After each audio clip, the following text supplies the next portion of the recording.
So this is what happens when you tell your daughter it's time to go to sleep or a nap. She finds any way to stay up as long as she can. She typically does not eat these little sides on cucumbers, but someone decides to eat them because she wants to stay up a little longer. And then she's sipping on that milk over there. Hurry up, lady.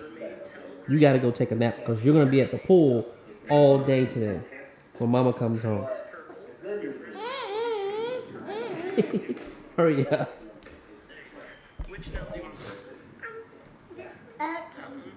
X.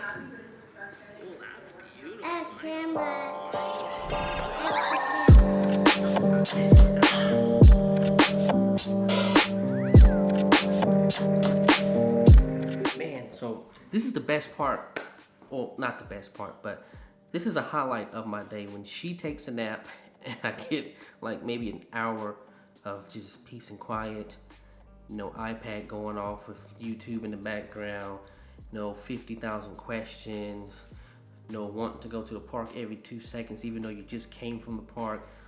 Like I just get to relax, have a moment of silence. So in today's video, I want to talk about the EOS R a little bit. Just a few little quirks. Like I still love this camera, like hands down. I've never been excited about a camera as much as this one, just because I can actually see myself now. So I wanted to talk about some of the quirks that I just found a little unusual. Now, they're not things that I hate.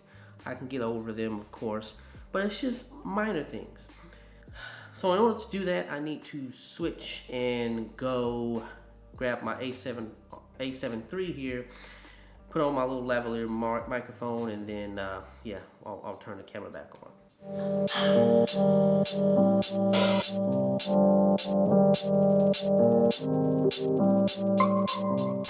Okay, so yeah, I want to talk about some of the little quirks that kind of irritate me a little bit. Again, nothing that I hate. I absolutely love this camera so far. Like I absolutely love it. Wouldn't take it back for anything in the world, not even for the A6400. I also wouldn't sell my A7 III. Like I absolutely love the A7 III. Only way I'm gonna sell this A7 III is if I actually get the A7S III. And if it's better than the A7 III, which it will for video, we know it will be. So, okay, yeah. First quirk that I absolutely just don't understand is this LCD screen. When the battery's in, and I haven't figured out how to turn it off. So if someone can tell me how to turn this LCD screen off when I'm not using it, that would be great. But that annoys me. I feel like it's just draining the battery. Like, it's just so annoying. I don't need to know what setting this thing is on when it's off.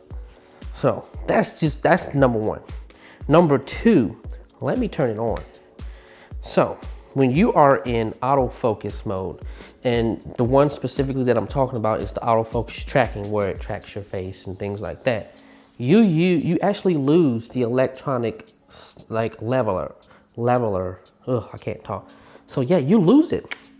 I can't level this thing if I have it in autofocus tracking. That is absolutely crazy. I don't even, like, it was weird. But luckily this thing is touchscreen, and like I can quickly switch over to a different like autofocus to get the auto leveling back. So yeah, I don't know if you can see this because obviously I can't see the screen, but when I can put this thing on any other autofocus setting, and the electronic leveling will come back. That is just crazy, absolutely crazy. I don't understand that. So it does annoy me a little bit that does come off, but luckily the thing that Canon has on its side is the freaking touchscreen is so responsive that like I'm okay with it. I can literally just level my camera and then just switch it back to autofocus tracking to make sure I'm focused properly. Which, now that I think about it, I can't really see the leveler on my A7 III here because there's no flip out screen. So like, yeah, it's annoying when I'm trying to level a shot that I have to take the autofocus, like change the autofocus, but at the same time, I have to come to the other side of the screen on the A7 III and I can't even see it. So I guess it is what it is. I guess that's what I'm trying to say. Okay, on to number 3. The third thing that I hate, or not hate, I'm sorry, not hate. The third thing that is a little annoying to me, which again, if someone could help me figure this out, we're grateful. And then I can take it back. But, so I have my thing set up. I have my screen display set up to, obviously the rule of thirds, right? You have your grid lines. When I press the freaking record button, they disappear. And I'm like, what? Why did they disappear? That I don't understand. When I'm shooting on the A7 III, I still have my grid lines up and I can frame things. So like if I need to run behind the camera, or if I have someone that I'm shooting or shooting my daughter, I can keep them, I can follow those rule of thirds, right? I can keep them on one of those rule of third lines. I can't do this on this camera if I turn on and record. Again, if someone knows how to make sure that stays on, that would be really helpful. But right now I haven't figured it out. Okay, so on to number 4.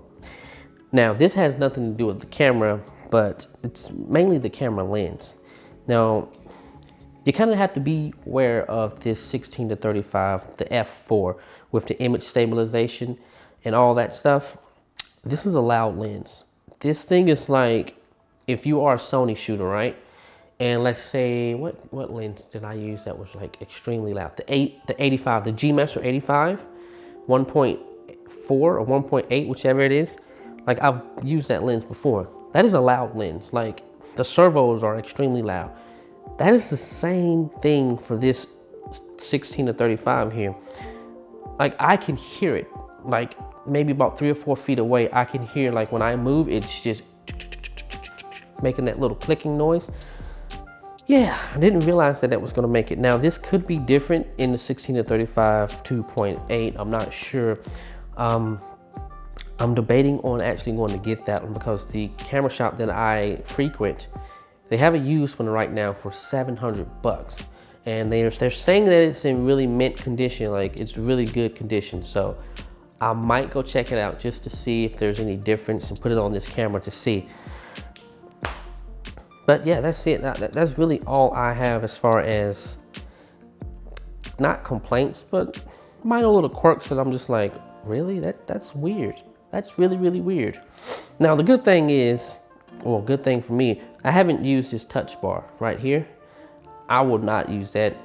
It's just weird. Like I have a hard time with the autofocus on button. Like that is just in a position, like when I'm holding it right here, I always freaking press that button on accident. I'm always pressing it because, I mean, it's not a light camera, it's pretty heavy. So when I'm one-handed it like this, my finger always hits that button. So, but other than that, guys, I love this camera. I don't regret it. Again, those are just quirks that are just strange to me. But I am really worried about this LCD screen here. Like the only way right now that I know to turn it off is to take out the battery. And if that's the case, that's the case. It's not that big of a deal. I'll just pull the battery every time I'm done. But yep, just wanted to make a quick little video. I'm still in love with this camera.